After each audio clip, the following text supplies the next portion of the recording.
Η ιστορία του ελαιόδενδρου. Η θεά Αθηνά φυτεύει το πρώτο δέντρο στην Ακρόπολη της Αθήνας.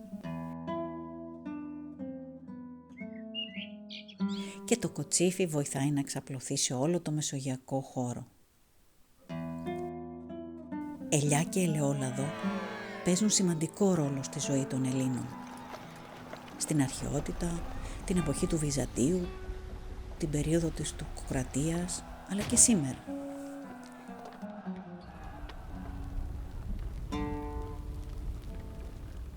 Το δέντρο της ελιάς είναι ιερό. Παιδί του το ονόμαζε ο Αντώνης Παπαδόπουλος.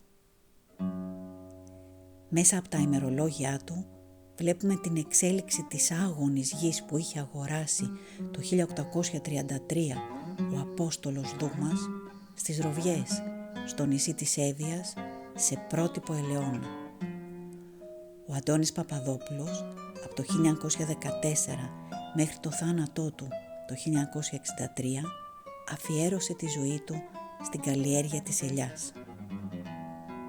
Εκχερσώσεις, μεταφυτεύσεις, μπολιάσματα, αντιμετώπιση του δάκου.